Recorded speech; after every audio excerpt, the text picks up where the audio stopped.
Assalamualaikum ta'ala warahmatullahi wabarakatuh. Alhamdulillahi rabbil alamin. Wassalatu wassalamu ala ashrafil anbiya'i wal mursalin. Sayyidina wa nabiyina maulana Muhammadin bil qasimil amin. Wa ala alihi wa sahbihi ajma'in. Subhanaka la ilma lana illa ma 'allamtana innaka antal alimul hakim.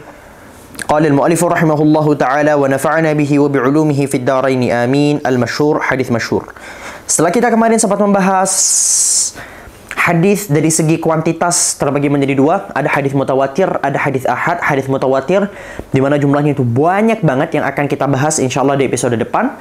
Lalu kalau tidak sampai ke level mutawatir, maka ada yang namanya hadis ahad. Hadis ahad berada kualitasnya di bawah hadis mutawatir. Hadis ahad terbagi menjadi tiga. Yang diriwayatkan satu, itu disebut sebagai hadis gharib. Yang diriwayatkan dua, itu disebut sebagai hadis aziz. Riwayat tiga yang disebut sebagai hadis masyhur. Cara menghitungnya bagaimana? Sama seperti kemarin. Cara pertama mungkin dihitung dari dikumpulkan semua sanad. Misalnya hadis yang terkumpul ini 4, 3, 4, 5. Nah, maka yang paling sedikit dari 4, 3, 5, 5 itu berapa? 3. 3 hadis apa? Hadis masyhur. Atau cara kedua, dilihat dari tabaqah setelah para sahabat. Oke.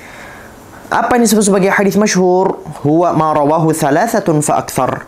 Yaitu hadis yang diriwayatkan oleh 3 perawi atau lebih banyak.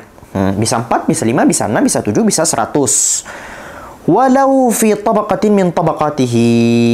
Walaupun ketiga perawi tadi itu berada pada tabaqat dari banyaknya tabaqat hadis tersebut.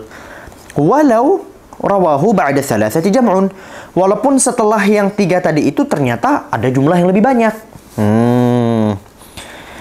Intinya kemarin kita sudah sempat bahas lah. Kalau teman-teman sudah paham perihal aziz, teman-teman sudah paham perihal gharib, maka bahasan ini tuh akan menjadi sangat-sangat mudah bagi kalian. Misaluhu, contohnya. Hadithu innallaha yaqbidul ilman tiza'an. Nah, ini sebenarnya ada lanjutannya. Kemarin kita sempat sepakat ya bahwa kita agak bakalan bahas matan hadis terlalu banyak dalam kasus ini. Tapi karena ini pendek banget. Ini kalau saya cuma bahas dari sisi ini doang. Video ini cuma jadi 3 menit, 4 menit. No lah. Oke, saya akan coba bahas hadis ini ya. Innallaha, sesungguhnya Allah tidak mencabut ilmu ya, tidak menggenggam ilmu dengan sekali pencabutan.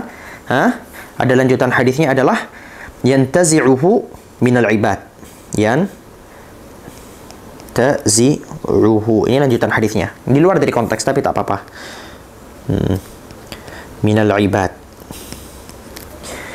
Sesungguhnya Allah tidak akan mencabut ilmu dengan sekali cabutan, di mana cabutannya tadi itu kemudian akan mencabut sekali dari hati para hamba-hamba Allah. Jadi cara Allah memusnahkan ilmu itu bukan dengan cara kita lagi tiduran terus diambil gitu ilmunya dari kita. Bukan. Cara Allah mengambil ilmu dari bumi ini dengan cara apa?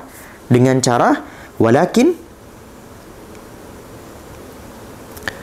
yaqbidu al-ilm biqabdil ulama. Tetapi Allah akan mencabut ilmu ini dengan cara apa? Dengan cara mewafatkan para ulama. Sehingga ketika kita melihat ada orang alim, orang yang sangat produktif di dalam agama ini, tiba-tiba Allah ambil nyawanya, kita harus bersedih. Bersedihnya bukan semata-mata hanya karena sosok orang alim itu yang meninggal, tetapi karena di balik itu berarti Allah telah mencabut ilmu yang seharusnya tersebar lebih luas.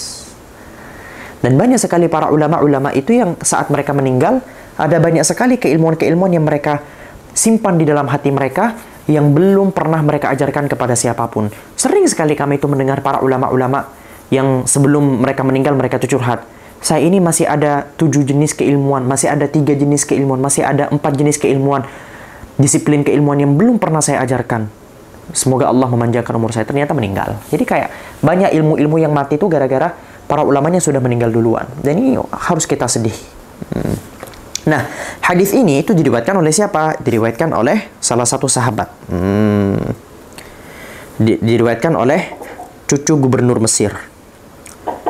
Diriwayatkan dari Abdullah.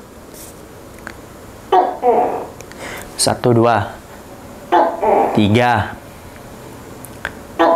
4, 5, 6, 7. Kemarin 7. Oh, 8 sekarang. Biasanya 7. 9, 10. Rekor. 10. Oh, wow. Abdullah ya bin Amr bin Al-As. Nah, ini adalah nama sahabat yang meriwayatkan hadis ini dari siapa? Dari Rasulullah sallallahu alaihi wasallam. Nah, Sayyidina Abdullah ini meriwayatkan hadis tersebut kepada tiga para tabi'i. Siapa mereka? Pertama, Urwah. Urwah Az-Zubair.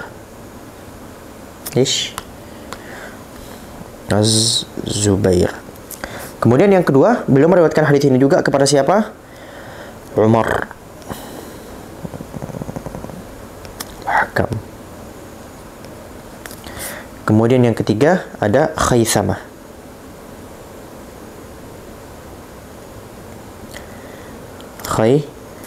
Khaythamah. Nah, jadi secara kesimpulan beliau langsung meriwayatkan hadis tadi itu kepada 3 generasi setelahnya.